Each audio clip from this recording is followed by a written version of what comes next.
Hello students, आज हम start करेंगे बायोलॉजी। बायोलॉजी में स्पेशली बॉटनी टॉपिक पे हम डिस्कस करेंगे, लेकिन हम पहले शुरुआत करते हैं बायोलॉजी वर्ड से। बायोलॉजी जिसको हिंदी में हम कहते हैं जीव विज्ञान। बायोलॉजी वर्ड एक ग्रीक भाषा जिसको आज हम बोलते हैं हिंदी में यूनानी भाषा बोलते हैं, उसका वर्ड है, ग्रीक लैंग्वेज का शब्द है। ये दो वर्ड से मिलकर बना हुआ है, बायोस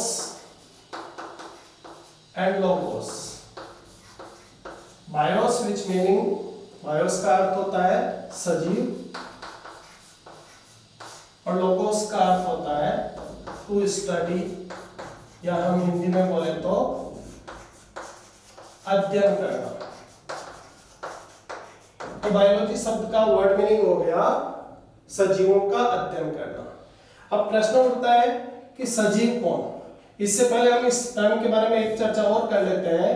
बायोलॉजी शब्द जो दिया गया था वो काफी वैज्ञानिकों द्वारा यूज किया गया था, लेकिन मुख्य रूप से ये लेमार्क व ट्रेविरेनस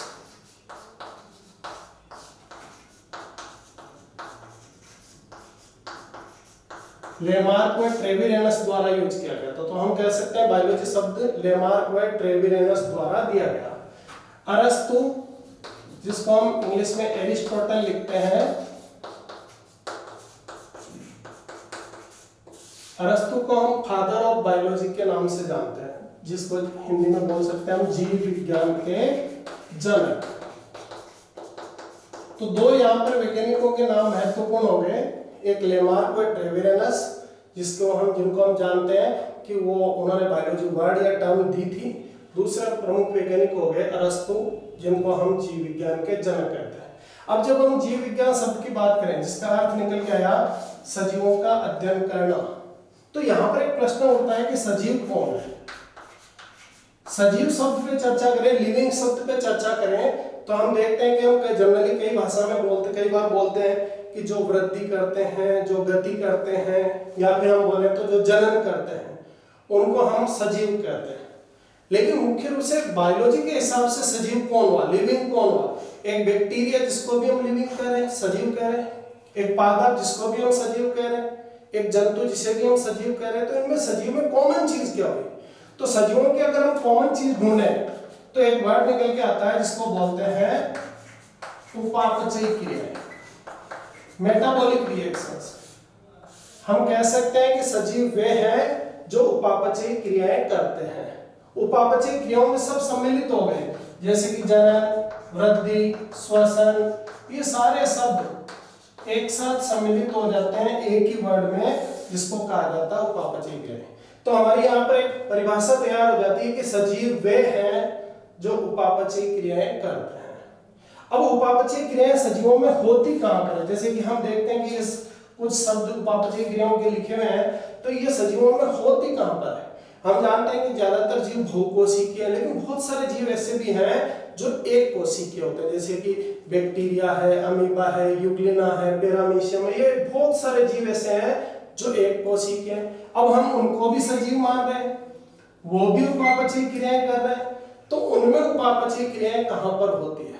तो इसका आंसर जो निकल के आएगा, क्योंकि हम देख रहे हैं कि एक कोशिकीय जीवों में केवल एक ही कोशिका होती है। अगर एक ही कोशिका होती है और साथ में हम कहें कि वो उपापचयी क्रियाएं भी करते हैं, तो निश्चित रूप से उपापचयी क्रियाओं का स्थान कोशिका होती है। तो कोशिका वो स्थान है, कोशिका वो जगह है जहां पर उपापचयी क्रियाएं होती है। अब हम इसी परिभाषा को जो हमने अभी सजीव के लिए बनाई थी कि सजीव वे हैं जो उपापचयी क्रियाएं करते हैं, उसी परिभाषा को हम दूसरे रूप में बदल दें कि सजीव वे हैं जिनमें कोशिका होती है। कोशिका, न्यूनतम कोशिका कितनी होनी चाहिए, न्यूनतम एक कोशिका होनी चाहिए, जैसे कि एक कोशिकीय जीवों में होती है। तो न्यूनतम एक कोशिका वाले जीव संरचना को हम सजीव कह रहे हैं। लेकिन कोशिका शब्द में कुछ अधूरापन है। कैसे अधूरापन है कि जो सूखी हुई या मृत लकड़ी होती है, पादप का जो भाग होता है, उसमें भी कोशिका होती है, लेकिन वो सजीव नहीं है। तो फिर कोशिका होते हुए भी वो सजीव नहीं है, तो कौन से जीव की संरचना को हम सजीव कहेंगे। इसके लिए हम इस शब्द में थोड़ा सा चेंज कर देते हैं और उस चेंज शब्द में हम जोड़ देते हैं सजीव या जीवित कोशिका।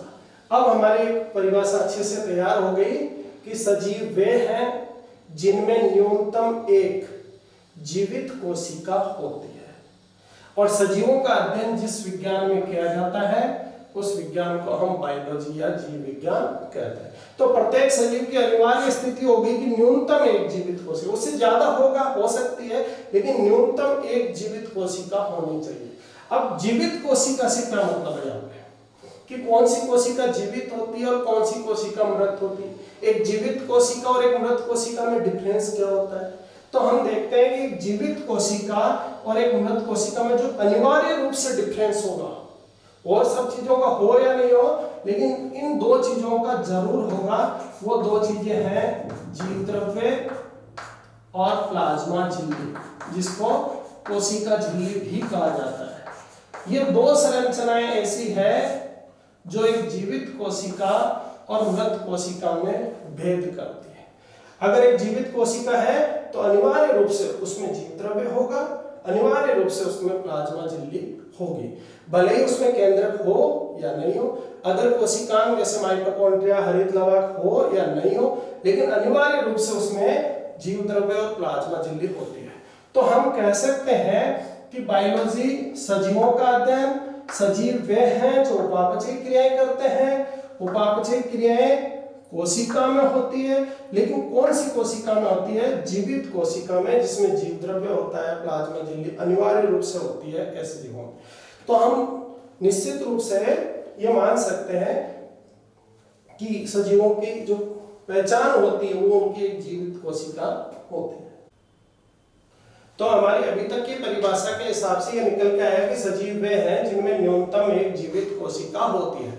जैसे कि हम देखते हैं माइकोप्लाज्मा, बैक्टीरिया, कवक, पादप, जंतु, ये सब सजीव में है, क्योंकि इन सब में वो जो अनिवार्य शर्त है हमारी एक सजीव होने की, जो अनिवार्य शर्त है कि एक जीवित कोशिका न्यूनतम होनी चाहिए उनमें, वो शर्त ये सब पूरा कर रहे हैं। तो ये सभी जीव सजीव कहलाएंगे। लेकिन एक ऐसा ग्रुप रह गया जो कि इनमें सम्मिलित नहीं है या जो हमारी परिभाषा को फॉलो नहीं करता है, वो जीव जिसको हम कहते हैं वायरस। हिंदी में जिसे हम विषाणु भी कहते हैं। वायरस या विषाणु हमारी परिभाषा को फॉलो नहीं करता है, उसके अकॉर्डिंग बिहेव नहीं करता है। कैसे? कि वायरस में कोई भी जीवित कोशिका नहीं होती। अगर जीवित कोशिका नहीं होती तो हमारी परिभाषा के हिसाब से ये निर्जीव होना चाहिए। लेकिन क्योंकि इसके अंदर कुछ ऐसी स्थितियां हैं, कुछ ऐसे पदार्थ पाए जाते हैं, जैसे कि इसमें डीएनए पाया जाना या आरएनए न्यूक्लिक एसिड पाया जाना, इसमें उत्परिवर्तन होना, यहाँ तक कि कुछ वायरस में एंजाइम भी पाया जाना, इसको सजीव साबित करता है। तो हम कह सकते हैं कि हमारी जो अभी तक की परिभाषा रही, अगर उसमें कोई अपवाद है जो सजीव जिसको माना जाता है और जिसमें न्यूनतम एक जीवित कोशिका नहीं है, तो फिर वो एक है वायरस। तो आज हम अपना टॉपिक वायरस से ही शुरू करेंगे, उसके बाद हम कोशिकीय जीवों में आगे बढ़ेंगे। कोशिकीय जीवों में हम दो ग्रुप में इसको पढ़ेंगे, माइकोप्लाज्मा, बैक्टीरिया, साइनोबैक्टीरिया, इनको अलग ग्रुप में पढ़ेंगे क्योंकि इनकी कोशिका कवक, पादप या जंतु की कोशिका से अलग होती है। इनकी कोशिका और इनकी कोशिका में डिफरेंस है, इसलिए इनको अलग अलग पढ़ा जाएगा। कुल मिलाकर के हमारे 3 ग्रुप तैयार हो जाएंगे अकॉर्डिंग टू सेल बायोलॉजी। कोशिका के अनुसार, कोशिका विज्ञान के अनुसार सजीवों के हम 3 ग्रुप बना सकते हैं। एक ग्रुप जिसमें वायरस आएगा, जिसमें कोई भी जीवित कोशिका नहीं होती है। दूसरा ग्रुप माइकोप्लाज्मा, बैक्टीरिया, साइनोबैक्टीरिया आदि का होगा, और तीसरा ग्रुप होगा कवक, पादप या जंतु का। तो आज हम स्टार्ट करते हैं वायरस से।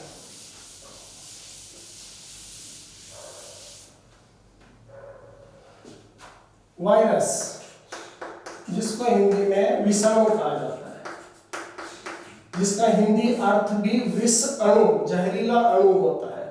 वायरस शब्द की जो उत्पत्ति हुई है वो ग्रीक लैंग्वेज से हुई है, और इसका अर्थ भी पॉइजन या विष से ही निकाला जाता है।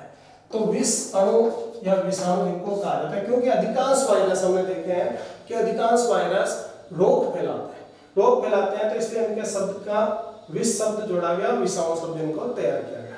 वायरस, जैसे कि अभी हमने थोड़ी देर पहले तक देखा, वायरस में किसी भी प्रकार की जीवित कोशिका नहीं होती है, तो हम इसको कह सकते हैं असेलुलर, अकोशिकीय जीव। वायरस एक अकोशिकीय जीव है जिसमें कोशिका नहीं है, लेकिन फिर भी इसको सजीव मान रहे हैं। तो हम उन कारणों के बारे में भी बात करेंगे, उन बिंदुओं के बारे में भी बात करेंगे कि इसमें कोशिका नहीं है फिर भी इसको सजीव क्यों कहा जाता है, और क्या ऐसे कैरेक्टर्स हैं कि इसके बारे में कंट्रोवर्सी शुरू से रही। वायरस एक ऐसा वर्ड है जिसके बारे में बहुत ज्यादा कंट्रोवर्सी रही है, बहुत ज्यादा विवाद रहा है कि इसको सजीव माना जाए या निर्जीव माना जाए। निश्चित रूप से कुछ ऐसे सिम्टम्स हैं जो इसको सजीव में शामिल करते हैं, कुछ ऐसे लक्षण हैं जो इसको निर्जीव में शामिल करते हैं। तो वायरस में हम ऐसे लक्षणों की बात करें जो इसके सजीव होने का प्रमाण देते हैं। जैसे एक लक्षण तो नहीं है, कौन सा लक्षण नहीं है कि कोशिका इसमें नहीं होती है, लेकिन अब हम उन बिंदुओं की बात करेंगे जिनके आधार पर हम कह सकते हैं कि वायरस सजीव होता है। तो पहला, जैसे कि इसमें मुख्य रूप से डीएनए या आरएनए, कोई भी एक प्रकार का न्यूक्लिक अम्ल अवश्य पाया जाता है, और न्यूक्लिक अम्ल पाया जाना अपने आप में सजीव की पहचान होती है। दूसरा, कुछ वायरस जिनमें एंजाइम्स की खोज हो चुकी है, एंजाइम्स पाए जाते हैं, एंजाइम्स जैविक उत्प्रेरक होते हैं, वो सजीवों की पहचान होते हैं, वो सजीव में पाए जाते हैं। तीसरी बात, ज्यादातर वायरस, अधिकांश वायरस उत्परिवर्तन या म्यूटेशन शो करते हैं, उत्परिवर्तन या म्यूटेशन होना भी सजीव की पहचान होती है। तो ये कुछ सिम्टम्स हुए, कुछ बातें ऐसी हुई जो वायरस को सजीव सिद्ध करते हैं। लेकिन वायरस के कुछ लक्षण ऐसे भी हैं जो इसको निर्जीव कण के समान साफ सिद्ध करते हैं। वो कौन से कण है? जैसे वायरस बिना कोशिका के, बिना किसी जीवित कोशिका की मदद के अपनी संख्या में वृद्धि नहीं कर सकता।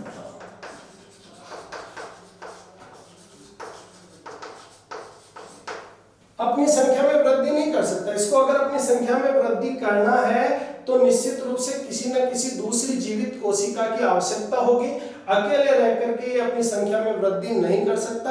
अगर हम आज किसी सरफेस पे, किसी सतह पे वायरस के कण को रख दें तो हम 1 साल, 2 साल, 5 साल बाद कभी भी देखेंगे तो उनकी संख्या उतनी ही रहेगी। तो निश्चित रूप से ये अपने आप में एक निर्जीव का गुण हुआ कि वो अपनी संख्या में स्वतः वृद्धि नहीं कर सकता। दूसरा इसका निर्जीव का गुण होता है कि इसमें इसका कोई भी अपना उपापचयी तंत्र नहीं होता। जैसे कि अभी थोड़ी देर पहले हम चर्चा भी कर रहे थे कि सजीव कौन? सजीव वो जिसमें उपापचयी क्रियाएं होती है। और अब हम यहाँ कह रहे हैं कि वायरस में अपना उपापचयी तंत्र नहीं होता। वायरस अपने आप में श्वसन नहीं कर रहा, वायरस अपने आप में संख्या नहीं बढ़ा रहा, यानी जनन नहीं कर रहा, वायरस का आकार अपने आप नहीं बढ़ता, वो वृद्धि नहीं कर रहा। तो ये सारी उपापचयी क्रियाएं नहीं होती है वायरस में। उपापचयी तंत्र नहीं पाए जाने के कारण भी इसको हम निर्जीव कण के रूप में मानते हैं। तो यहाँ एक कंट्रोवर्सी क्रिएट हो गई, एक विवाद की स्थिति होगी कि वायरस को सजीव माना जाए या निर्जीव। हालांकि फाइनली क्योंकि ये सारे लक्षण ऐसे हैं, न्यूक्लिक अम्ल का पाया जाना, एंजाइम्स का पाया जाना या उत्परिवर्तन होना, ये लक्षण ऐसे हैं जो सजीव की पहचान है, तो निश्चित रूप से हम उनको सजीव में मान रहे हैं। लेकिन बहुत लंबे समय तक ये स्थिति रही थी कि वायरस को सजीव या निर्जीव क्या माना जाए। बहुत बार ये कहा गया था कि वायरस को सजीव व निर्जीव के बीच की कड़ी माना जाएगा। तो ये भी कहा जाता है कि वायरस को हम सजीव व निर्जीव के बीच की कड़ी मानते हैं। कड़ी से क्या मतलब होता है कि इस पृथ्वी पर जब जीवन प्रारंभ हुआ होगा, आज के 200-250 करोड़ साल पहले जब भी जीवन प्रारंभ हुआ होगा, तो सर्वप्रथम जो जीवन उत्पन्न हुआ होगा वो निश्चित रूप से निर्जीव से उत्पन्न हुआ होगा। और निर्जीव से आज जितने भी हम सजीव देख रहे हैं, जितने भी प्रकार के पौधे, जंतु, सूक्ष्म जीव देख रहे हैं, वो सारे सजीव और निर्जीव से शुरुआत की उत्पत्ति है। तो इन दोनों के बीच में ऐसा कौन सा जीव है जिसमें इन दोनों के लक्षण मिलते हैं, तो वो जीव कहलाता है वायरस। इसलिए हम वायरस को सजीव व निर्जीव के बीच की कड़ी कहते हैं। फिर भी ये विवाद अपने स्थान पर है, इसीलिए कुछ वैज्ञानिक जैसे कि एंड्रे लॉफ ने अपने कथन में कहा था कि उसको जब पूछा गया कि वायरस क्या है, तो उन्होंने आंसर दिया, a virus is a virus. Virus virus है, उसको सजीव या निर्जीव में कंपेयर करना थोड़ा सा उलझने के समान है, विवाद को पैदा करने के समान है। तो एंड्रे लॉब के अनुसार जो वर्ड दिया गया, ए वायरस इज ए वायरस, ये वायरस को अपने आप में एक परिभाषित कर देता है कि वायरस को आप पौधा, जंतु, पादप, बैक्टीरिया, कवक कुछ नहीं माने, वायरस वायरस है। अब उसके सिम्टम ये है, ये सिम्टम अब हम बांट रहे हैं उसको कि ये सजीव के हैं या निर्जीव के, वो हमारी बात है। बाकी वायरस अपने आप में एक वायरस के समान बिहेव करता है।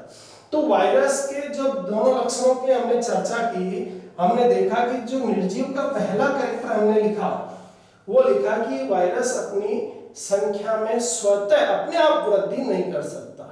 अगर उसको अपनी संख्या में वृद्धि करना है तो निश्चित रूप से उसे अपने किसी न किसी एक जीवित कोशिका की आवश्यकता होगी, और वायरस जब किसी जीवित कोशिका में प्रवेश करेगा तो ही वो उसकी संख्या में वृद्धि हो पाएगी। तो वायरस को अपनी संख्या में वृद्धि करने के लिए जीवित कोशिका की आवश्यकता होती है। अकेला रहकर के वायरस कभी भी अपनी संख्या में वृद्धि नहीं कर सकता। इसीलिए वायरस के लिए एक वर्ड काम में लिया जाता है, virus is obligatory intracellular parasite. Obligatory intracellular parasite, इसका मतलब हुआ कि अनिवार्य रूप से यह अंतःकोशिकीय, अंतःकोशिकीय मतलब कोशिका के अंदर रहने वाला परजीवी है। परजीवी क्यों कहा गया? क्योंकि इसका खुद का कोई मैकेनिज्म नहीं है भोजन प्राप्त करने का, भोजन बनाने का, क्योंकि अभी हमने कहा था कि इसका कोई भी उपापचय तंत्र नहीं है। तो ये निश्चित रूप से अपना भोजन बनाना या अपनी संख्या बढ़ाना कुछ नहीं कर सकता। ये अनिवार्य रूप से जब किसी कोशिका के अंदर जाएगा तो ही अपनी संख्या में वृद्धि करेगा। इसलिए इसको ऑब्लिगेटरी इंट्रासेलुलर पैरासाइट कहा जाता है। तो ऑब्लिगेटरी इंट्रासेलुलर पैरासाइट वायरस को कहा जाता है। अब हम वायरस के बारे में थोड़ा सा हिस्ट्री में चलते हैं, इतिहास में चलते हैं कि वायरस का इतिहास क्या है। वायरस की जो खोज की गई थी वो की गई थी इवानोवस्की द्वारा। कौन सा वायरस था वो जिसकी खोज इवानोवस्की ने की? तो वो वायरस था टीएमवी। टीएमवी जिसका पूरा नाम है टोबैको मोज़ेक वायरस। इवानोवस्की ने क्या किया? इवानोवस्की ने तंबाकू के पौधे की वे पत्तियां ली जो टीएमवी वायरस से ग्रसित थी।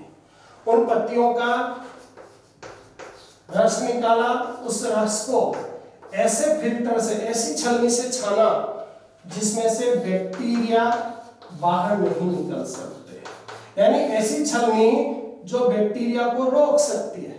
उस छलनी का उपयोग उस पत्ती के रस पे किया गया, और उससे जो रस प्राप्त हुआ छलने के बाद, उस रस से स्वस्थ तंबाकू के पौधे को संक्रमित कराया गया और देखा गया कि स्वस्थ तंबाकू की पत्तियां भी संक्रमित हो गई। तो निश्चित रूप से इवानोवस्की ने कहा कि वो जो जीव इन स्वस्थ तंबाकू की पत्तियों को संक्रमित कर रहा है, जो बैक्टीरियल फिल्टर से भी निकल गया, वो निश्चित रूप से बैक्टीरिया से छोटे आकार का है। क्योंकि अगर बैक्टीरिया के या बैक्टीरिया से बड़े आकार का होता तो वो फिल्टर में रुक जाता। अगर वो बैक्टीरियल फिल्टर से भी निकल गया और फिर वो जाकर के दूसरी तंबाकू की पत्तियों को संक्रमित कर रहा है, तो निश्चित रूप से उसका आकार बैक्टीरिया से छोटा है, और वो जो संरचना थी जो बैक्टीरियल फिल्टर से बाहर निकली थी, वो एक प्रकार का वायरस था जिसे आज हम टीएमवी या टोबैको मोज़ेक वायरस के नाम से जानते हैं। तो वायरस में इतिहास में पहली जानकारी हमको चाहिए कि वायरस की खोज किसने की, तो आंसर होगा हमारा इवानोवस्की। दूसरा, जो वैज्ञानिक कुछ रहे जिन्होंने, जैसे कि टार्ट और हेरिल वे वैज्ञानिक थे जिन्होंने ऐसे वायरस की खोज की। अभी हमने थोड़ी देर पहले एक बात कही थी कि वायरस वो है जिसको अपनी संख्या बढ़ाने के लिए एक जीवित कोशिका की जरूरत होती है। उससे थोड़ी देर पहले हमने एक बात की थी कि जीवित कोशिका किन किन के पास है, तो हमने कुछ नाम लिखे थे, जैसे माइक्रोप्लाज्मा, जैसे बैक्टीरिया, जैसे साइनोबैक्टीरिया, कवक, पादप, जंतु, वो सब वो जीव थे जिनके पास जीवित कोशिका है। तो निश्चित रूप से प्रकृति में ऐसे वायरस हैं जो इन सब कोशिकीय जीवों को संक्रमित कर सकते हैं। जैसे कुछ वायरस ऐसे होते हैं जो बैक्टीरिया को संक्रमित कर सकते हैं। बैक्टीरिया की कोशिका को जो वायरस संक्रमित कर सकता है उनको हम बैक्टीरियोफेज कहते हैं। जो साइनोबैक्टीरिया की कोशिका को संक्रमित कर सकता है उनको हम साइनोफेज कहते हैं। जो जंतु कोशिका को संक्रमित कर रहा है एनिमल वायरस या जंतु वायरस कहलाते हैं। जो पादप कोशिका को संक्रमित करता है प्लांट वायरस कहलाता है। तो टार्ट व हेरिल का नाम किस बात के लिए फेमस है? टार्ट व हेरिल ने उन वायरस की खोज की थी जो बैक्टीरिया कोशिका को संक्रमित करता है, और बैक्टीरिया कोशिका को संक्रमित करने वाले वायरस को हम बैक्टीरियोफेज या फेज वायरस के नाम से जानते हैं।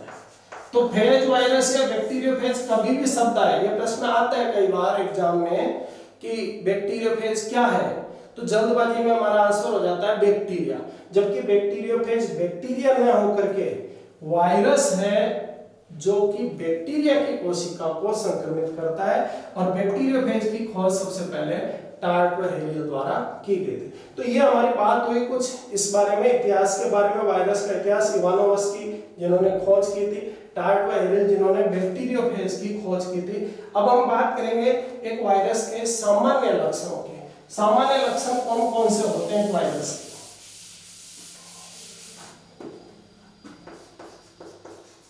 वायरस के एक सामान्य लक्षण को देखते हैं। किसी भी जीव को, आप वायरस की बात नहीं है, बायो में अगर आप किसी भी जीव को पढ़ना चाहते हैं, जूलॉजी में किसी भी फाइलम को पढ़ना चाहते हैं, बॉटनी में किसी भी ग्रुप को पढ़ना चाहते हैं, किंगडम को पढ़ना चाहते हैं, बायो में एक सीधा सा सिस्टम है कि अगर आप किसी भी ग्रुप को पढ़ना चाहते हैं तो उस ग्रुप के किसी न किसी जीव का एक डायग्राम माइंड में होना चाहिए, उसके जनरल कैरेक्टर्स को कैसा दिखता है वो माइंड में होना चाहिए, माइंड में एक चित्र बनना चाहिए, पिक्चर बननी चाहिए। तो वायरस जब शब्द की बात करते हैं तो सबसे पहले हमारे दिमाग में एक उसकी इमेज बननी चाहिए। वो इमेज किस तरह की हो सकती है? वो इमेज एक हेक्सागोनल हो सकती है, वो इमेज एक स्फेरिकल हो सकती है, वो इमेज एक क्यूबॉइड हो सकती है, वो एक इमेज किसी भी शेप की हो सकती है। लेकिन एक डेफिनेट इमेज वायरस के बारे में दो चीज हमारे दिमाग में लाती है। वो लाती है एक तो ये दीवार जैसी संरचना और एक इसके अंदर ऐसी स्ट्रक्चर। ये वायरस का कॉमन डायग्राम बन सकता है अगर हम बनाए। हालांकि वायरस इससे भी जटिल होते हैं, लेकिन एक सिंपलेस्ट सबसे सरलतम डायग्राम अगर हम वायरस का बनाना चाहें, जिसको हम लाइफ लॉन्ग याद रखना चाहें, तो डायग्राम इस तरह का हो सकता है। इस डायग्राम में दो चीजें हैं। ये जो बीच में दिखाई दे रहा है ये इसका न्यूक्लिक अम्ल होता है। न्यूक्लिक अम्ल जानते हैं हम दो प्रकार का होता है, डीएनए और आरएनए। वायरस में या तो डीएनए होगा या फिर आरएनए होगा, दोनों एक साथ नहीं पाया जाता। जबकि सामान्य कोशिकीय जीवों में डीएनए भी पाया जाता है और आरएनए भी पाया जाता है, लेकिन वायरस में आइदर डीएनए और आरएनए प्रेजेंट होता है। दोनों एक साथ किसी भी वायरस में जनरली नहीं मिलते। तो ये तो सेंटर में तो इसमें होता है एक न्यूक्लिक एसिड, उसके चारों तरफ ये जो बॉर्डर है ये बॉर्डर बनी होती है मुख्य रूप से प्रोटीन की। तो वायरस के सामान्य लक्षणों की जब हम बात करें तो हमारे दिमाग में एक इमेज बनी और इमेज में दो शब्द आए निकल के, प्रोटीन और न्यूक्लिक एसिड। तो निश्चित रूप से पहला सामान्य लक्षण यही होता है कि वायरस में दो चीजें मुख्य रूप से अनिवार्य रूप से होती है। वो दो चीजें होती है प्रोटीन और nucleic acid. Nucleic acid either DNA और आरएनए दोनों में से कोई एक होता है। जैसे हम देखते हैं जंतु वायरस, एनिमल वायरस ज्यादातर, या बैक्टीरियोफेज जो बैक्टीरिया को संक्रमित करते हैं उनमें ज्यादातर में डीएनए होता है। पादप वायरस जैसे कि अभी हम टीएमवी के बारे में बात कर रहे थे उनमें ज्यादातर में आरएनए होता है। तो दोनों में से एक प्रकार का न्यूक्लिक एसिड प्लस प्रोटीन। तो पहला सामान्य लक्षण हो गया न्यूक्लिक एसिड प्लस प्रोटीन। इस प्रोटीन के आवरण को वायरस में कहा जाता है कैप्सिड। प्रोटीन के आवरण को कहा जाता है कैप्सिड। तो एक नया शब्द तैयार हो सकता है यहाँ पर, न्यूक्लिक एसिड और कैप्सिड को मिलाने से, या न्यूक्लिक एसिड या प्रोटीन को मिलाने से अगर हम यहाँ शब्द बनाए तो एक शब्द बनता है न्यूक्लियोप्रोटीन। वायरस क्या है? वायरस में अनिवार्य रूप से न्यूक्लियोप्रोटीन होता है, दैट मीन्स न्यूक्लिक अम्ल और प्रोटीन होता है। अगर हम प्रोटीन की जगह क्या शब्द यूज कर रहे हैं? कैप्सिड, तो हमारे लिए दूसरा वर्ड तैयार हो जाता है न्यूक्लियोकैप्सिड। तो वायरस क्या हुआ? वायरस वह संरचना है जो न्यूक्लियोप्रोटीन है या न्यूक्लियोकैप्सिड है, जिसमें न्यूक्लिक अम्ल प्लस प्रोटीन होता है। दूसरा सामान्य लक्षण की बात करें इसकी, पहला न्यूक्लिक अम्ल और प्रोटीन, और दूसरे की बात करें तो ये जो प्रोटीन होता है ये भी छोटी छोटी उप इकाइयों से बना होता है। ये इस प्रोटीन की उप इकाइयां हैं, ये उप इकाइयां कहलाते हैं कैप्सोमियर। तो प्रोटीन का जो आवरण है कैप्सिड, उसकी जो उप इकाइयां हैं छोटी छोटी इकाइयों से जो बना है, इन इकाइयों को कहा जाता है कैप्सोमियर। और एक खास बात है यहाँ पे कि प्रत्येक वायरस में कैप्सोमियर की संख्या, कैप्सिड में कितने कैप्सोमियर होंगे, कैप्सोमियर की संख्या प्रत्येक वायरस में निश्चित होती है। जैसे कि हम बात करें टीएमवी में, टोबैको मोज़ेक वायरस में 2130 कैप्सोमियर होते हैं। तो इस 2130 ऐसी छोटी इकाइयां कैप्सिड में होती है। ये दो चीजें ऐसी हो गई, न्यूक्लिक एसिड प्लस कैप्सिड, ये अनिवार्य रूप से पाया जाता है। कैप्सिड की उप इकाइयों को हमने बता दिया कैप्सोमियर कहते हैं। कैप्सोमियर की संख्या प्रत्येक वायरस में निश्चित होती है। तीसरी इसकी सामान्य लक्षणों की बात करें, सामान्य लक्षणों की बात करें तो सामान्यतः इनमें किसी भी प्रकार के एंजाइम या अन्य प्रोटीन या उपापचय सिस्टम के कोई पदार्थ नहीं पाए जाते। लेकिन कुछ वायरस ऐसे हैं जिनमें कुछ एंजाइम्स की खोज हुई है। जैसे हम एक एंजाइम का नाम जानते हैं, बहुत फेमस एंजाइम है रिवर्स ट्रांसक्रिप्टेज। ये एंजाइम बहुत फेमस है। ये एंजाइम एमआरएनए को डीएनए में कन्वर्ट करता है। डीएनए से एमआरएनए बनना ट्रांसक्रिप्शन कहलाता है। उल्टा होना, एमआरएनए से डीएनए बनना रिवर्स ट्रांसक्रिप्शन कहलाता है। इसके लिए जो एंजाइम होता है वो कहलाता है रिवर्स ट्रांसक्रिप्टेज। इस एंजाइम की खोज, ये एंजाइम आज जेनेटिक इंजीनियरिंग में बहुत ज्यादा यूज किया जाता है, लेकिन इस एंजाइम की खोज वायरस में हुई है। इस एंजाइम की खोज रोज सार्कोमा वायरस,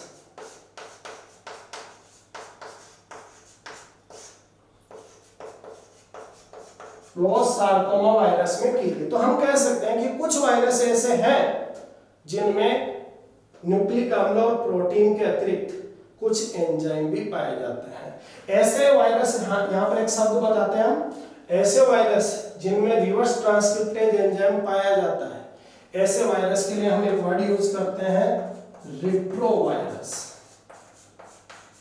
जैसे कि एचआईवी जो कि एड्स का वायरस है, ह्यूमन इम्यूनोडेफिशिएंसी वायरस इसको बोलते हैं। ये भी अपने आप में एक प्रकार का रिट्रोवायरस है। क्यों रिट्रोवायरस है? क्योंकि इसमें एक एंजाइम पाया जाता है रिवर्स ट्रांसक्रिप्टेज। ये एंजाइम क्या काम में आता है, ये भी हमने बताया कि ये एमआरएनए से डीएनए बनाने के काम में आता है। तो ये कुछ सामान्य लक्षण हो गए। इसके अतिरिक्त हम सामान्य लक्षणों की बात करें तो कुछ वायरस में इस प्रोटीन के आवरण के बाहर की ओर अन्य आवरण भी उपस्थित हो सकता है। ये दो तो अनिवार्य हुए, न्यूक्लिक अम्ल प्लस प्रोटीन का आवरण कैप्सिड, ये तो अनिवार्य है। कुछ वायरस ऐसे होते हैं जिनमें इस प्रोटीन के आवरण के बाहर भी एक और आवरण होता है। वो आवरण किसका हो सकता है? वो आवरण लिपिड का हो सकता है। अगर वो आवरण लिपिड का है तो ऐसे वायरस को हम लाइपोवायरस कहते हैं। तो लिपिड के आवरण वाले भी कुछ वायरस पाए जाते हैं। जैसे ज्यादातर जितने भी एनिमल वायरस है, जंतु वायरस है, वो ज्यादातर लिपिड का आवरण रखते हैं, उनको हम लाइपोवायरस कहते हैं।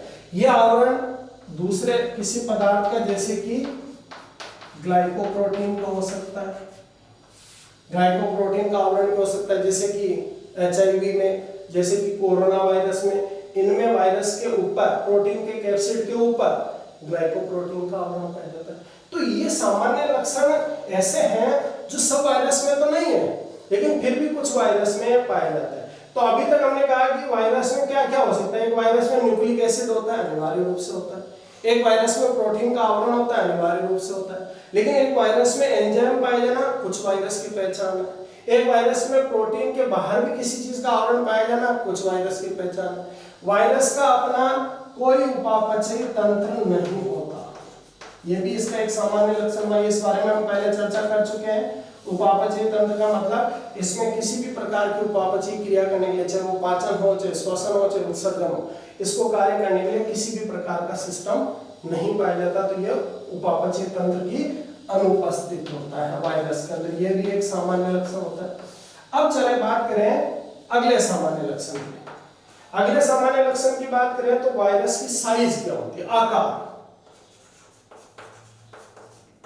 आकार की बात करें, आकार की बात करें तो पहले कुछ बातें समझिएगा कि किसी भी जीव का जो आकार मापा जाता है, किसी भी कोशिकीय जीव का जो आकार मापा जाता है, कोशिका का या सजीवों का जो आकार मापा जाता है, वो कई इकाइयों में मापा जा सकता है। जैसे इकाई हो सकती है नैनोमीटर, जिसका मतलब होता है 10⁻⁹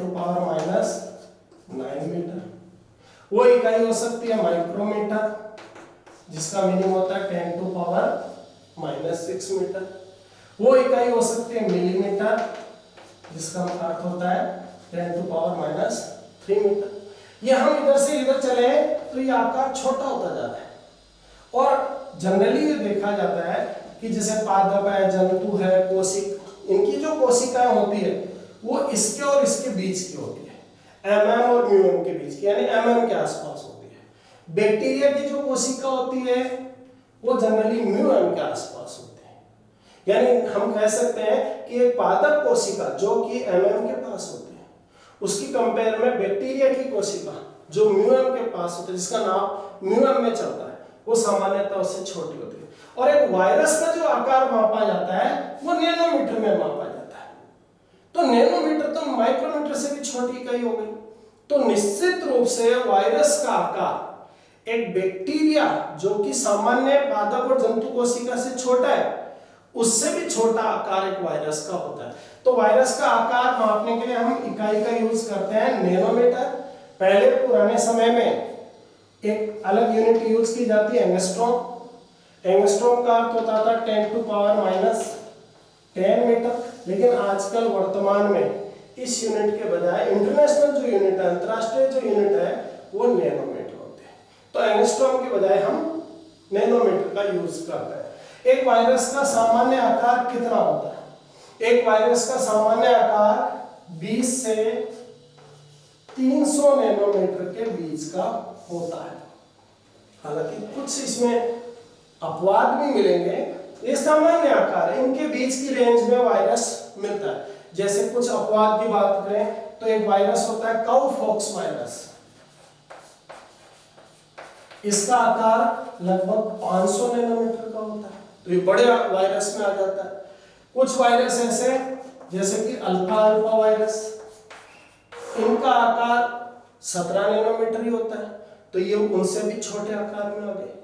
जो टीएमवी है, जो कॉमनली एक्सपेरिमेंट्स में स्टडी की गई, उसका आकार भी 17 से 300 नैनोमीटर का होता है। तो ये बड़े वायरस में आता है। टीएमवी का आकार क्योंकि 300 नैनोमीटर के पास है, तो निश्चित रूप से टीएमवी बड़े आकार का वायरस है। और बड़े आकार का वायरस होने के कारण ही ये इवानोवस के द्वारा खोजा गया था, या उसके बैक्टीरियल उस प्रयोग में वो लिया गया था।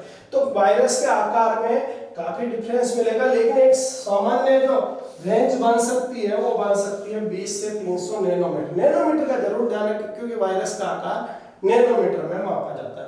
इसके बाद हम बात करें वायरस के आकार के बाद अगले लक्षण की बात करें आकृति की, शेप के बारे में या आकृति के बारे में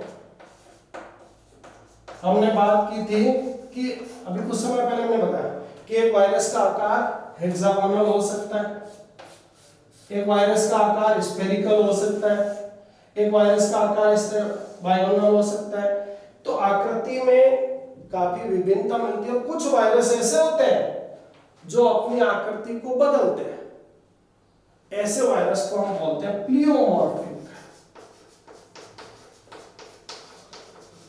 और ये प्लियोमॉर्फिक जो वायरस है जिनकी आकृति बदलती रहती है, ये सबसे ज्यादा दिक्कत करते हैं, क्योंकि इनके खिलाफ किसी भी प्रकार की मेडिसिन या वैक्सीन का निर्माण करना, टीके का निर्माण करना सबसे मुश्किल होता है। ऐसे वायरस जिनकी आकृति बदलती रहती है, जैसे अभी हम करंटली बात करें तो कोरोना वायरस जो है वो जनरली स्फेरिकल मिलता है, लेकिन वो प्लियोमॉर्फिक भी है, इसीलिए इसके वैक्सीन की खोज में ज्यादा दिक्कत आती है।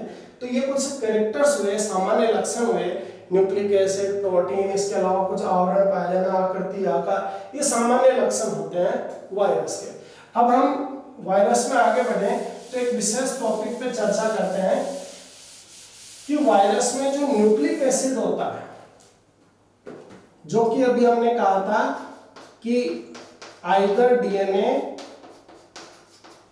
या आरएनए, इन दोनों में से एक होता है, दोनों नहीं पाए जाते। एक वायरस में दोनों में से एक प्रकार का न्यूक्लिक एसिड और प्रोटीन ये पाया जाता है। तो डीएनए किस किस प्रकार का वायरस में पाया जाता है? एक सामान्य डीएनए कैसा होता है? एक सामान्य डीएनए डबल स्ट्रैंडेड होता है। एक सामान्य आरएनए कैसा होता है? एक सामान्य आरएनए सिंगल स्ट्रैंडेड होता है, इस तरह का। ऐसा जनरली आरएनए होता है, ऐसा जनरली डीएनए होता है। तो ऐसे वायरस जिनमें डबल स्ट्रैंडेड डीएनए मिले या जिनमें सिंगल स्ट्रैंडेड आरएनए मिले, ऐसे वायरस कॉमन है, क्योंकि ये दोनों चीजें कॉमन है। ऐसा आपको ढूंढना है तो बहुत सारे पादप वायरस में मिल जाएगा आपको सिंगल स्ट्रैंडेड आरएनए। अगर आपको ऐसा ढूंढना है तो ऐसा आपको बहुत सारे जंतु वायरस में मिल जाएगा। तो ये दोनों कॉमन है, इसलिए इनके ऊपर जनरली प्रश्न नहीं बनता है। प्रश्न बनता है विशेष पर। विशेष क्या है? Single stranded DNA. और विशेष क्या है? डबल स्ट्रैंडेड आरएनए होना।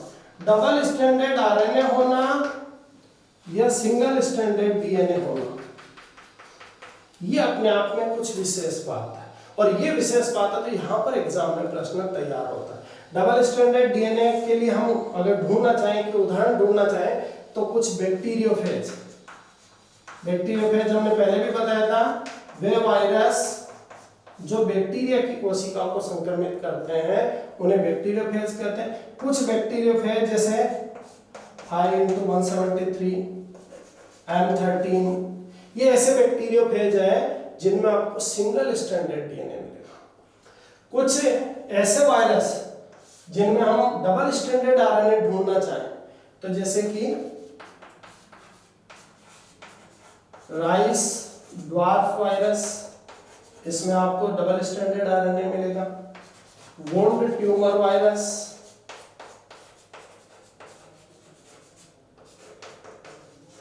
इसमें आपको डबल स्ट्रैंडेड आरएनए मिलेगा। तो ये जो न्यूक्लिक एसिड में चार बातें हमने सामने लिख रखी है, डबल स्ट्रैंडेड डीएनए मिलना क्योंकि कॉमन है तो प्रश्न कम बनता है, सिंगल स्ट्रैंडेड आरएनए मिलना कॉमन है, लेकिन ये दोनों बातें सिंगल स्ट्रैंडेड डीएनए मिलना और डबल स्ट्रैंडेड आरएनए मिलना ये थोड़ा सा कॉमन नहीं है, तो इनके ऊपर विशेष ध्यान दिया जाए। ये न्यूक्लिक एसिड के बारे में इस पर चर्चा होती है।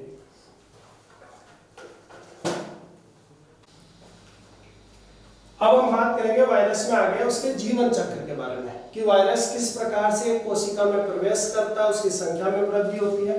तो वायरस का जीवन चक्र अध्ययन किया जाता है, तो मुख्य रूप से अभी तक जो अध्ययन किए गए हैं वो मुख्य रूप से बैक्टीरियोफेज में किए गए हैं। बैक्टीरियोफेज जो वायरस बैक्टीरिया को संक्रमित कर रहा है उनको कह रहे हैं। एक बैक्टीरियोफेज अपने जीवन चक्र को दो तरह से पूरा कर सकता है, आइदर वो लाइटिक साइकिल चलाएगा या फिर वो लाइसोजेनिक साइकिल चलाएगा। लाइटिक चक्र क्या होता है, लाइसोजेनिक चक्र क्या होता है, वो एक बैक्टीरियोफेज के जीवन चक्र के बारे में हम इधर देखते हैं। सामान्य रूप से एक बैक्टीरिया इस तरह की कोशिका होती है, ये इसका डीएनए होता है, इसके अलावा ये इसका जीव द्रव्य है, ये कोशिकीय जीव है, इसलिए इसमें कोशिका पाई जाती है। वायरस कोशिकीय जीव नहीं है। एक बैक्टीरियोफेज इसके कंपेयर में काफी छोटा होता है। अगर हम इसके बराबर में डायग्राम बनाए तो इतना सा डायग्राम मान लीजिए, वैसे रूटीन में बैक्टीरियोफेज का डायग्राम बनाए हम तो इस शेप का होता है।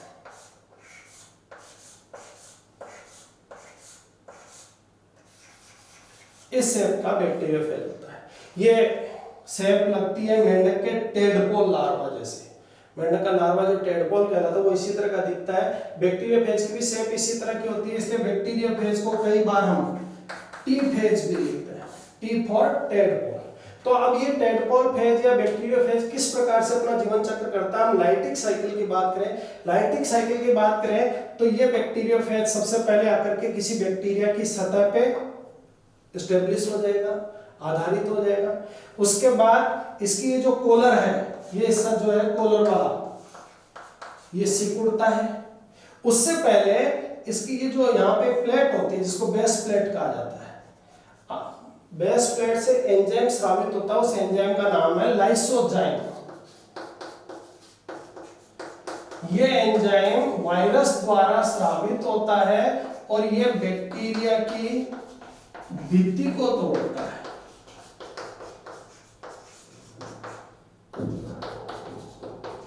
बैक्टीरिया की भित्ति टूट जाएगी तो उसमें एक छेद हो जाएगा यहाँ पे। फिर उसके बाद ये कॉलर सिकुड़ती है, कॉलर सिकुड़ती है तो जो बैक्टीरियोफेज का डीएनए है वो एक वायरस के अंदर, बैक्टीरिया के अंदर एंटर कर जाएगा। एंटर करने के बाद ये डीएनए बैक्टीरिया का जो उपापचयी तंत्र है, वायरस का खुद का कोई उपापचयी तंत्र नहीं है, लेकिन इसका डीएनए बैक्टीरिया के उपापचय तंत्र यानी उसके राइबोसोम, उसके डीएनए, उन पर नियंत्रण कर लेता है। उन पर नियंत्रण करके उनसे खुद के लिए प्रोटीन का निर्माण करवाता है। जबकि सामान्य रूप से वो क्या कर रहे थे, सामान्य रूप से वो बैक्टीरिया के लिए प्रोटीन का निर्माण कर रहे थे, लेकिन वायरस का डीएनए जाने के बाद वो डीएनए इसके उपापचय तंत्र पर नियंत्रण करके खुद के लिए प्रोटीन का निर्माण कराता है। इसी समय पर वायरस के जो डीएनए है उनकी संख्या बढ़ जाएगी, बैक्टीरिया का जो डीएनए है वो जगह जगह से टूट जाएगा। बैक्टीरिया का जो राइबोसोम था वायरस के लिए प्रोटीन बनाएगा तो इनके चारों ओर प्रोटीन का आवरण बन जाएगा इस तरह से। और कुछ समय बाद जब ये कोशिका पूरी तरह से वायरस से भर जाएगी तो ये कोशिका यहाँ से टूट जाएगी, और टूटने के बाद ये सारे वायरस, जो नए वायरस बने हैं, वो मुक्त हो जाएंगे और मुक्त होकर के दूसरी कोशिका को संक्रमित करेंगे। यहाँ पर क्या हुआ, यहाँ पर संक्रमण के बाद बैक्टीरिया की कोशिका टूट गई तो ऐसे चक्र को कहा जाता है लाइटिक चक्र। तो ये जीवन का एक तरीका हुआ, लेकिन दूसरा तरीका भी वायरस में पाया जाता है जिसको कहा जाता है लाइसोजेनिक साइकिल। इस चक्र में बैक्टीरिया की कोशिका नहीं टूटती है। तो क्या होता है इस चक्र में, सामान्य रूप से जैसे ये बैक्टीरिया की कोशिका है, ये इसका डीएनए है, ये वायरस है बैक्टीरियोफेज। पूरा प्रोसेस वैसे ही रहेगा, इसकी लाइसोजाइम के कारण इसकी भित्ति में छिद्र हो जाएगा, इसका डीएनए बैक्टीरिया की कोशिका में प्रवेश कर जाएगा। यहां से अंतर आएगा, यहां से अब अंतर आएगा कि ये जो डीएनए वायरस का है अब ये बैक्टीरिया के डीएनए के साथ जुड़ जाएगा, उस पर नियंत्रण करने के बजाय उसके साथ जुड़ जाता है। इस अवस्था को एक नाम भी दिया जाता है प्रोफेज। प्रोफेज कोशिका विभाजन में भी आता है, यहाँ भी यह शब्द है। तो यहाँ पर वायरस का डीएनए बैक्टीरिया के डीएनए से जुड़ गया, जुड़ने के बाद अब ये लंबे समय तक इसी स्थिति में रहेगा। जैसे ही बैक्टीरिया का गुणन होगा, एक बैक्टीरिया से दो बनेंगे तो दोनों में बैक्टीरिया का डीएनए जाएगा तो वायरस का डीएनए भी जाएगा। 2 से 4, 8, 16, 32, जैसे जैसे बैक्टीरिया की संख्या बढ़ती जाएगी वैसे वैसे वायरस के डीएनए की संख्या भी बढ़ती जाएगी। लेकिन यहाँ पर बैक्टीरिया की कोशिका टूटती नहीं है तो इस चक्र को कहा जाता है लाइसोजेनिक साइकिल, और अगर टूट जाते तो हम इसको बोलते हैं लाइटिक चक्र। तो ये बात हुई हमारी एक वायरस के जीवन चक्र के बारे में। अब अंत में हम वायरस में आगे बढ़ते हुए देखते हैं इसमें कुछ बातें कि इसका आर्थिक महत्व क्या है। क्या वायरस हमारे लिए कोई नुकसान या, तो अब हम बात करेंगे वायरस का अगला पॉइंट, आर्थिक महत्व। आर्थिक महत्व की जब भी बात की जाती है तो दोनों शब्दों पर चर्चा की जाती है कि उसका लाभदायक क्या है और उसमें हमको हानि क्या होती है। लाभदायक वायरस के बारे में बात करें तो पहला पॉइंट होता है वैक्सीन। वैक्सीन जो कि टीकाकरण, जिसको टीका कहते हैं, वर्तमान समय में जेनेटिक इंजीनियरिंग से बनाया जाता है, लेकिन पुराने समय में वैक्सीन का निर्माण उसी वायरस से किया जाता था जिस वायरस से वो रोग होता था। इसलिए वे वायरस जिनसे वैक्सीन तैयार किया जा रहा था वो हमारे लिए लाभदायक हो जाते हैं। दूसरे वायरस जो लाभदायक है जिसमें ग्रुप शामिल है साइनोफेजेज। साइनोफेजेज वे वायरस हैं जो साइनोबैक्टीरिया या नीलहरित शैवाल को संक्रमित करते हैं। तो नीलहरित शैवाल या साइनोबैक्टीरिया हमारे लिए नुकसानदायक कैसे है कि कई बार क्या होता है, साइनोबैक्टीरिया जल का कोई तालाब या पौंड ऐसा होता है वहां पे फैल जाता है, बहुत ज्यादा मात्रा में साइनोबैक्टीरिया या नीलहरित शैवाल फैल जाते हैं। उस स्थिति को हम बोलते हैं जलप्लोम। और इस जलप्लोम के कारण वो पूरा जल प्रदूषित हो जाता है। प्रदूषित हो जाता है तो वहां का प्रदूषण समाप्त करने के लिए हमको यूज करना पड़ता है साइनोफेजेज, वे वायरस जो साइनोबैक्टीरिया को संक्रमित करते हैं। तीसरा इसका लाभदायक की बात करें तो गंगा जल के बारे में बात करते हैं कि गंगा जल लंबे समय तक पड़े रहने के बावजूद भी खराब क्यों नहीं होता। क्योंकि कोई भी जल या कोई खाने पीने की चीज अगर खराब होती है तो वो दूसरे सूक्ष्म जीवों के कारण होती है, जैसे कि कवक है, जैसे कि बैक्टीरिया है, उनके कारण होती है। गंगा जल में खास बात यह है कि गंगा जल में कुछ बैक्टीरियोफेज पाए जाते हैं। बैक्टीरियोफेज जो बैक्टीरिया को संक्रमित करते हैं वे वायरस, ये बैक्टीरियोफेज उस गंगा जल में बैक्टीरिया को पनपने नहीं देते, इसलिए गंगा जल लंबे समय तक स्वच्छ रहता है। चौथा लाभ जो वायरस से है हमको वो है आनुवंशिक में, जेनेटिक्स में, क्योंकि वायरस एक सिंपलेस्ट स्ट्रक्चर है, सरल संरचना है। उसमें एक प्रोटीन का आवरण है, उसके अंदर न्यूक्लिक एसिड है। अगर हम उसके न्यूक्लिक एसिड में कोई परिवर्तन करके उसका अध्ययन करना चाहें तो सबसे आसान तरीका है वायरस में उनका अध्ययन करना। इसलिए जेनेटिक्स में वायरस का बहुत ज्यादा यूज किया जाता है। ये तो कुछ बातें हुई हमारे लिए लाभदायक। अगर हम हानिकारक की बात करें तो हमने शुरू से कहा कि वायरस पैरासाइट होता है, परजीवी होता है। परजीवी होता है तो डेफिनेटली वो रोग फैलाता है, ये सबको संक्रमित करता है। ये बैक्टीरिया को, पादप को, जंतु कोशिका सबको संक्रमित करता है। तो वायरस के कारण पादप रोग भी बहुत सारे फैलते हैं, मानव रोग भी बहुत सारे फैलते हैं। जैसे कि हमने शुरू में कहा कि वायरस की खोज हुई थी टीएमवी वायरस की। अब टीएमवी क्या था? Tobacco mosaic virus. क्या था? टोबैको यानी तंबाकू के पौधे में मोजेक रोग उत्पन्न कर रहा था। अब ये कुछ आगे हमने 3 वर्ड लिखे हैं, जैसे क्लोरोसिस जिसको हिंदी में बोलते हैं हरिमाहीनता,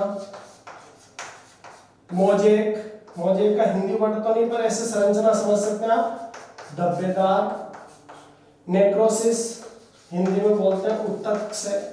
ये ऐसे लक्षण हैं जो वायरस यदि किसी पादप को संक्रमित करता है तो ये लक्षण उत्पन्न होते हैं। या तो पत्तियां, जैसे मान लो पत्तियों को संक्रमित किया और पूरी पत्तियां हरे के स्थान पर पीली हो गई तो हम सिम्टम बोलेंगे क्लोरोसिस।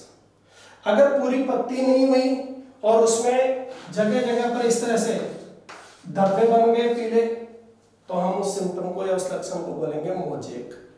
अगर ये धब्बे बने और यहाँ पर छेद हो गए पूरे, यहाँ के उत्तक टूट गए, मर गए, तो फिर उस सिम्टम को बोलते हैं हम नेक्रोसिस, उत्तक से। तो ये क्लोरोसिस, मोजेक या नेक्रोसिस ये वर्ड हम जनरली पादप रोगों में यूज करते हैं जो कि वायरस द्वारा फैलते हैं। जैसे कि अभी बताया टोबैको मोजेक वायरस होता है तो वो टोबैको में मोजेक रोग उत्पन्न करता है, इस तरह का रोग उत्पन्न करता है। अब बात करें मानव रोग, तो मानव रोग बहुत सारे ऐसे हैं जो वायरस से उत्पन्न होते हैं।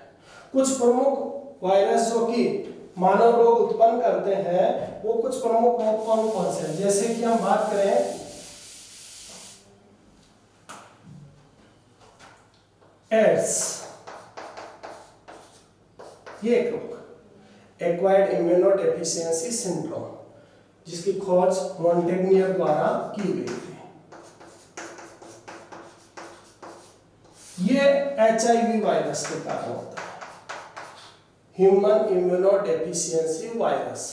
HIV वायरस जो होता है वो वायरस, उसमें वही प्रोटीन का कैप्सिड होता है, न्यूक्लिक एसिड के स्थान पर उसमें RNA होता है, RNA के 2 अणु होते हैं उसके अंदर। इसके अलावा इसमें एक एंजाइम भी पाया जाता है जिसको बोलते हैं रिवर्स ट्रांसक्रिप्टेज। इस एंजाइम के कारण यह वायरस रिट्रोवायरस की श्रेणी में आता है। इसके बाहर की ओर ग्लाइकोप्रोटीन का आवरण होता है जिस पर ऐसे स्पॉक्स होते हैं।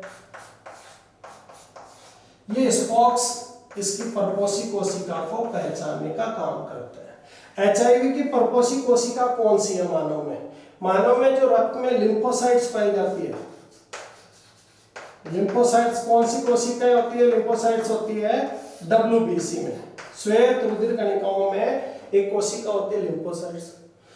उनमें जैसे हम बोलते हैं T4 सेल्स या कई बार उनको हेल्पर सेल्स भी बोलते हैं, सहायक कोशिकाएं, T लिम्फोसाइट्स भी बोलते हैं। ये सारे नाम एक जैसे हैं।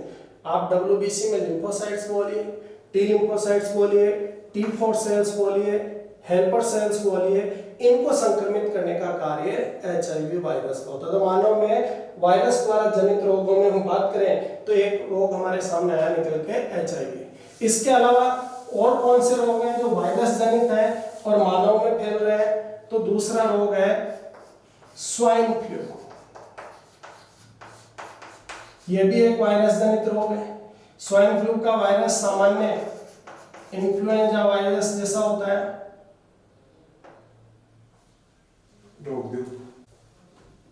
तो मानव में जो दूसरा रोग हम बात कर रहे हैं स्वाइन फ्लू। स्वाइन फ्लू जो कॉमन इन्फ्लुएंजा वायरस से फैलता है।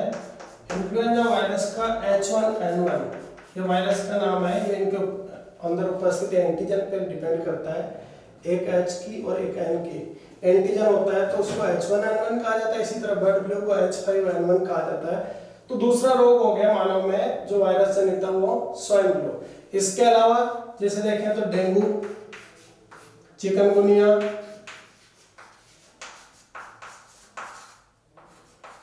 पोलियो,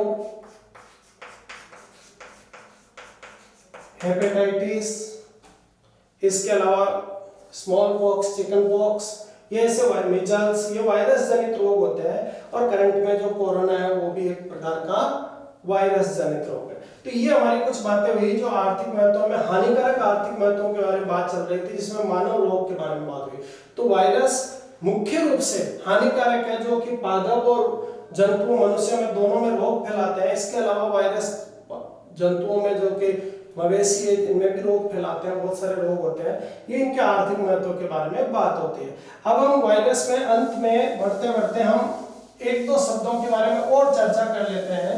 वो क्या चीज रहेगी? देखिए वायरस, जैसे कि हमने शुरू में कहा कि ये हमारे कोशिका वाला जो हमारा सिद्धांत था कि प्रत्येक सजीव में न्यूनतम एक जीवित कोशिका होती है, उस सिद्धांत को फॉलो नहीं करता है। तो वायरस के अलावा और कौन रह गए जो कोशिका सिद्धांत को फॉलो नहीं करते हैं? तो वो दो रह गए। एक को बोला जाता है वायरोइड्स और एक को कहा जाता है प्रियॉन्स। अगर कभी ऐसा प्रश्न आता है कि निम्न में से कौन सा जीव कोशिका सिद्धांत का अपवाद है या कोशिका सिद्धांत को फॉलो नहीं करता है, तो ये तीन नाम मुख्य रूप से वायरस, वायरोइड्स और प्रियॉन। जैसे कि वायरस में हमने कहा कि इसमें दोनों चीज होती है, प्रोटीन प्लस न्यूक्लिक एसिड। तो वायरोइड्स में क्या होता है? वायरोइड्स में केवल न्यूक्लिक एसिड होता है और प्रियॉन्स में केवल प्रोटीन होता है। तो केवल प्रोटीन है, संक्रामक है, तो प्रियॉन्स ब्रुस्टर ने इनकी खोज की थी। अगर केवल न्यूक्लिक एसिड है और संक्रामक है तो वायरोइड्स कहलाएगा। अगर न्यूक्लिक एसिड प्लस प्रोटीन है, संक्रामक है, तो वायरस कहलाता है। तो ये तीन शब्द के बारे में हमारी चर्चा होती है जो कि कोशिका सिद्धांत के अपवाद होते हैं। अब वायरस से रिलेटेड एक शब्द बच गया, उस शब्द को कहा जाता है इंटरफेरॉन। इंटरफेरॉन क्या शब्द है? इंटरफेरॉन एक पदार्थ है जो कि जंतुओं की कोशिका द्वारा स्रावित किया जाता है तब जब वो कोशिका किसी वायरस से संक्रमित होती है। इसको हम जैसे एंटीबॉडी पढ़ते हैं उसी तरह समझ सकते हैं कि इंटरफेरॉन एज ए अगेंस्ट पदार्थ है, विरुद्ध पदार्थ है किसके? वायरस के। लेकिन स्रावित किससे होगा? कोशिका से, जंतु कोशिका से स्रावित होगा। और कब होगा स्रावित? जब वायरस से वो कोशिका संक्रमित होगी। और क्या काम आएगा ये इंटरफेरॉन? ये इंटरफेरॉन भविष्य में, फ्यूचर में उसी वायरस के खिलाफ लड़ने के काम में आता है। तो ये कुछ वर्ड ऐसे थे जो बीच में नहीं आ रहे थे, हमको अलग से इनका अध्ययन करना पड़ा। इसके साथ आज हमारा ये टॉपिक पूरा होता है, जिसको हमने वायरस शब्द दिया था। इसमें हमने पहले वायरों का कुछ इंट्रोडक्शन भी लिया, साथ में फिर वायरस का अध्ययन किया। कल नेक्स्ट क्लास हमारी जो होगी वो सेलुलर ऑर्गेनिज्म, कोशिकीय जीवों के बारे में बात होगी। जैसे कि हमने पहले कहा कि कोशिकीय जीव दो प्रकार के होते हैं, तो उनमें से जो पहला ग्रुप है जिनको प्रोकैरियोटिक कोशिकीय जीव कहते हैं, उनके बारे में हम नेक्स्ट क्लास की बात करेंगे। धन्यवाद।